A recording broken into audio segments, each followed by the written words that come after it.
Pemirsa, kasus arisan online bodong yang kasusnya saat ini ditangani Direktorat Reserse Kriminal Umum Polda Kalimantan Selatan menyita perhatian publik. Korban arisan online bodong ini 100 orang lebih dengan kerugian 8 miliar rupiah lebih. Dan diduga kuat ada keterlibatan dari suami tersangka RA yang berprofesi sebagai anggota polisi di Banjarmasin.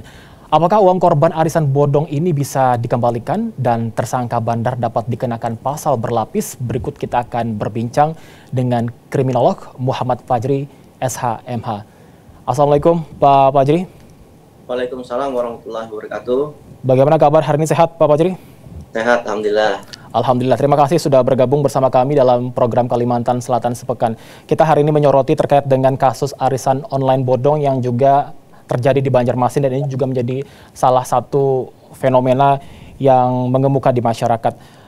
Arisan online bodong ini sebenarnya juga beberapa waktu yang lalu juga sempat ada dan ternyata terjadi kembali begitu. Melihat adanya kasus seperti ini, apa yang bisa Anda tanggapi, Pak Fajri? Ya, yang jelas terima kasih atas kesempatannya dan mengundang saya untuk memberikan suatu pencerahan edukasi kepada masyarakat. Jadi dalam posisinya yang namanya arisan itu kan merupakan permainan. Kalau sebutan saya permainan. Jadi permainan yang melalui perantara dunia maya atau media sosial hari ini. Jadi sering broadcast yang kita dapatkan di medsos. Dan utamanya diantaranya dari anggota arisan itu bisa saling tidak mengenal padahal. Jadi bisa saling tidak mengenal, bisa juga mengenal seperti itu. Nah, sistemnya pun kalau dilihat, kami pernah dulu menangani di sekitaran tahun 2018 perkara arisan online. Sistemnya pun biasanya juga menggunakan sistem flat, bisa juga sistem menurun. Jadi nama anggota itu bisa memilih urutan dan nominal disetorkan itu sesuai dengan kesanggupannya. Dan nominal dari bonus, kalau bahasa saya bonus, ataupun ketika kita invest misal 10 juta itu jadi 14 juta misalnya dalam beberapa waktu. Itu sangat menggiurkan bagi setiap orang. Yang harus kita lihat, jadi yang harus kita lihat dalam bentuk arisan online ini supaya kita tidak terjerumus. Ada beberapa arisan yang sifatnya memang bentuknya itu transparan dalam menjalankan sistemnya. Tapi juga sangat sulit mencari yang diantaranya arisan online itu memiliki yang namanya legalitas. Kalau bahasa legal standingnya dan dasar hukumnya, yang seharusnya arisan online itu memiliki legalitas seperti itu, dan juga hasilnya itu masuk akal. Jadi hasil yang diperoleh itu masuk akal. Yang selanjutnya juga kalau kita lihat memiliki track record atau jejak rekam yang bagus, jejak rekam digitalnya, identitas dari owner atau pemilik arisan itu juga jelas misalnya, dan juga pendapat atau testimoni dari orang-orang yang ikut itu juga positif. Tapi kalau kita lihat sangat sulit. Kalau kondisionalnya seperti itu. Arisan online ini kan sifatnya merupakan perpaduan. Dulu arisan ini bentuknya bisa saling silaturahim. Jadi bisa saling silaturahim, bertemu langsung, bercengkrama seperti itu. Tapi ketika dengan model online itu membatasi, tapi juga mempermudah merekrut sebanyak-banyaknya orang. Makanya tidaklah sifatnya terkejut kita ketika korbannya itu mencapai 200 sekian orang dengan nominal yang kurang lebih 8 miliar lebih kerugiannya bagi para korban dalam jangka waktu yang juga cukup singkat seperti itu. Kalau bahasa sederhananya sih, ketika modus operandinya itu terlebihnya yang disampaikan oleh Kapolresta Banjarmasin tadi, sudah ada 2 bukti permulaan yang cukup. Berarti kalau mengacu kepada ketentuan 184 dalam KUHP, di antaranya harus ada beberapa petunjuk, ada saksi, ada keterangan terdakwa, ada keterangan ahli, ada bukti surat. Nah, berarti sudah ada 2 bukti permulaan itu yang dilihat secara transaksi, baik itu janji yang kategorinya sudah masuk dalam dugaan penipuan sesuai dengan pasal 378 seperti itu. Dan kalau disampaikan apakah ada keterlibatan dengan suaminya, yang terakhir kan ada informasi bahwa suaminya juga ada dugaan berperan ikut mentransfer kepada para korban. Nah, itu harus dibuktikan nantinya. Harus dibuktikan kalau dikaitkan dengan pasal 55, pasal 56 KUHP, baik itu turut serta dan membantu tindak pidana. Nah, itu juga ketika ada 2 bukti permulaan yang cukup bisa dikenakan dengan ketentuan pidana yang sama dengan pelaku utama seperti itu.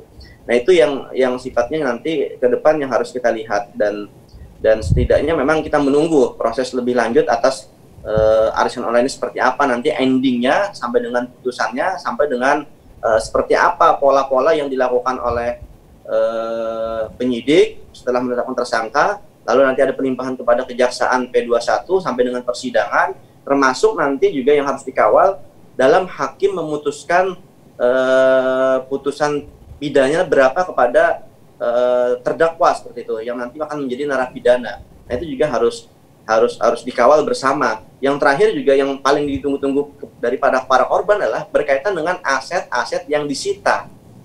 Aset-aset yang disita ini seperti apa? Arahnya seperti apa mekanisme pembagiannya, seperti itu. Kalau dari segi yurisdiksi pidana ya seperti itu prosesnya nantinya, ketika tersangka, terdakwa dipersidangkan, ada dakwaan jaksa, ada tuntutan, ada putusan, lalu ada putusan pengadilan berkaitan dengan aset-aset yang disita seperti apa. Tapi kebanyakan kasus yang kita lihat dari arisan online ini, terakhir itu ada, kalau kita ikuti kasus di daerah Sampit, itu tuntutan jaksa meminta kepada hakim menuntut terdakwa, lalu tuntutannya di sana itu agar aset yang disita itu untuk dikembalikan kepada para korban, untuk dibagikan kepada para korban seperti itu. Tapi memang agak sulit untuk kepastian hukumnya. Jadi seperti itu untuk penjelasan secara umum yang di awal. Baik, terkait dengan apakah nantinya tersangka ini bisa dikenakan pasal berlapis, adakah kemungkinan itu bisa terjadi pada RA ini?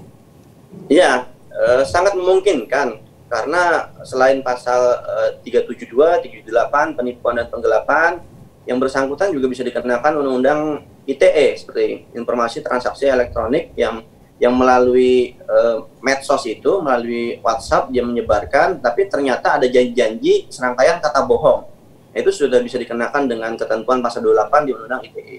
Yang lain juga yang lebih mengerikan lagi, kalau menurut saya yang lebih mengerikan lagi, juga bisa didudukan dengan ketentuan undang-undang tindak pidana pencucian uang atau TPPU seperti itu. Seperti yang di pasal 3. Jadi ketika nanti hasil dari tindak kejahatan itu ternyata dibelikan aset A, B, C, dan seterusnya, atau dengan dugaan digunakan untuk usaha bisnis yang lainnya misalnya, itu juga bisa dikembangkan ke arah sana. Tapi dengan catatan tindak pidana pokoknya terlebih dahulu yang diputus.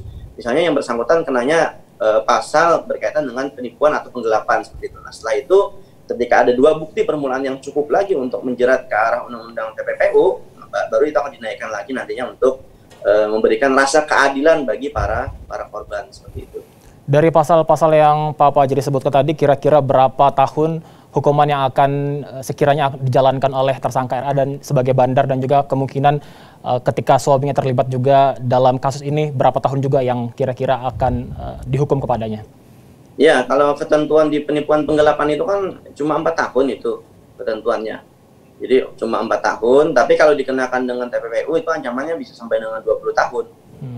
Bisa sampai dengan 20 tahun seperti itu. Okay. Ya, itu dari segi pandangan hukum pidana. Tapi juga bagi para korban nanti untuk supaya memang lebih jelas dalam hal upaya hukumnya untuk mendapatkan hak-haknya dikembalikan sesuai dengan apa yang distorkan kepada owner, yang bersangkutan para korban juga bisa menempuh jalur hukum perdata. Jadi dengan pembuktian misalnya yang bersangkutan ada mentransfer, berarti ada bukti transfernya, ada rekening korannya, tujuannya kepada rekening misalnya owner. Nah, itu bisa dilakukan gugatan keperdataan melalui pengadilan negeri, misalnya kasusnya saat ini di Banjarmasin, berarti bisa mengajukan gugatan lagi ke pengadilan negeri Banjarmasin atas dasar apa? Atas dasar perbuatan ingkar janji dari owner. Nah, ketentuan pasalnya bisa menggunakan ketentuan dasar yaitu pasal 1243 KUH Perdata. Jadi bisa menuntut kerugian material dan imaterial. Jadi material dan imaterial, bahkan bunga yang dibenarkan menurut hukum. Bunga yang dibenarkan menurut hukum, bahkan juga kalau ketika nanti mengajukan gugatan keperdataan itu bisa juga menuntut yang namanya doang som atau uang paksa sampai dengan sita jaminan terhadap aset-aset dari tergugat atau owner tersebut. Tapi memang berproses, jadi ada gugatan, ada mediasi, eksepsi, replik, duplik, pembuktian, sampai dengan kesimpulan dan putusan hakim.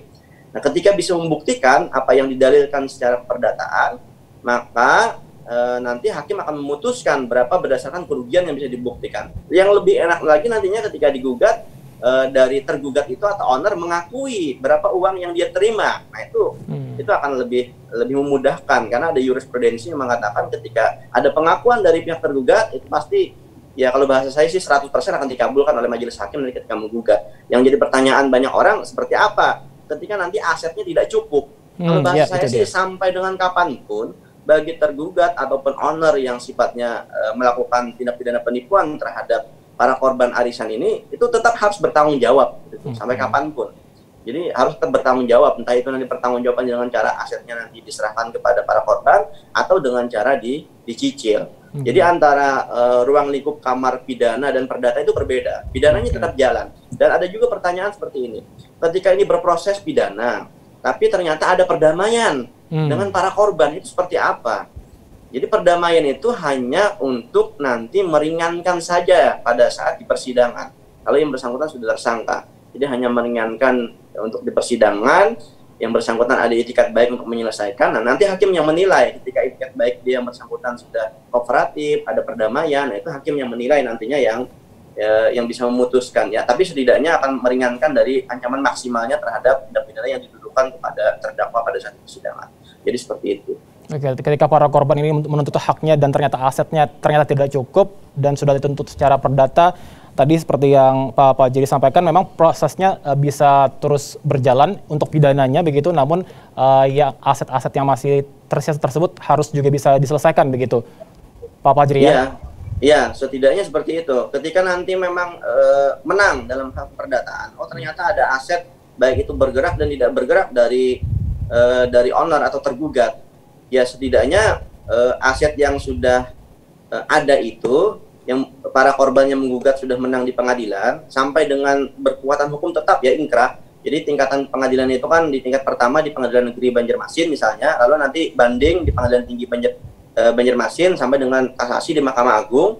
Ketika kasasi Mahkamah Agung itu sudah putus berkekuatan hukum tetap, ketika ada perlawanan terus dari para pihak, ya nanti setidaknya itu juga menjadi dasar dalam hal untuk mengajukan sita eksekusi namanya. Jadi setelah putus, menang, lalu para penggugat atau korban bisa mengajukan sita eksekusi kepada aset-aset yang bersangkutan kepada pengadilan negeri setempat. Setelah sita, ternyata memang tidak menyerahkan juga, nah sampai dengan pengosongan, sampai dengan eksekusi langsung melibatkan pihak pengamanan untuk mengambil alih aset-aset tersebut.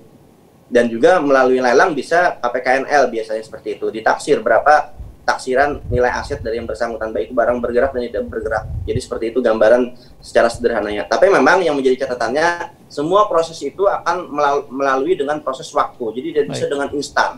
Jadi proses dengan waktu, bahkan juga yang perlu dipertimbangkan ya pasti ada biaya ketika mengajukan gugatan di pengadilan.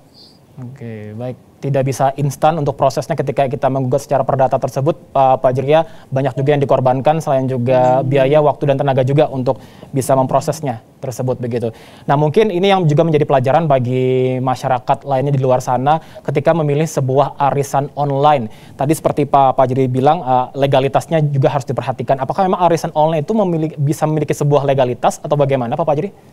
Iya, bisa memiliki legalitas ketika yang bersangkutan memang melengkapi ketentuan-ketentuan dia menghimpun dana tersebut seperti apa. Jadi legalitas itu diantaranya izin. Jadi izin bahkan sampai dengan izin ke Otoritas Jasa Keuangan (OJK) seperti itu. Ketentuannya karena menghimpun dana.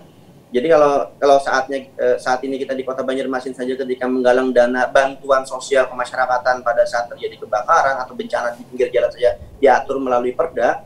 Nah, sama halnya dengan arisan online juga seperti itu. Jadi harus ada memiliki legalitas, baik itu akta pendiriannya, terus terdaftar di Kementerian Hukum dan HAM dalam hal itu. Kalau sifatnya di keuangan berarti harus terdaftar ke Otoritas Jasa Keuangan misalnya seperti itu. Jadi ada legalitas yang memang dibuktikan, tapi memang sangat minim, sangat minim dan sangat sulit kita menemukan yang seperti itu karena mereka pun dengan cara instan, dan kalau sebagian besar yang kita lihat bahwa bagi owner-owner yang sudah ada itikat buruk, kalau menurut saya itikat buruknya mens reanya, niat jahatnya sudah dari awal. Dia dengan cara tampilan baik itu fashion dia, mobil dia, rumah dia, pakaian-pakaian branded, Jadi seolah-olah memang dia memiliki kemampuan finansial. Sehingga ketika orang yang menanamkan modal, yang mendirikan saham gitu ya? Di sana, jadi akhirnya percaya, trust kepada yang bersangkutan. Jadi seperti itu, kebanyakannya seperti itu.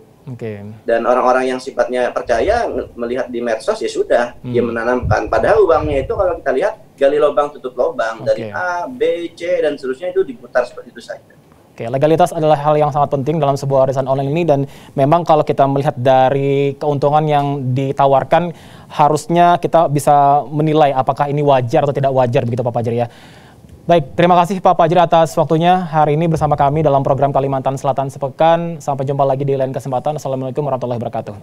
Waalaikumsalam warahmatullahi wabarakatuh. Ya, terima kasih.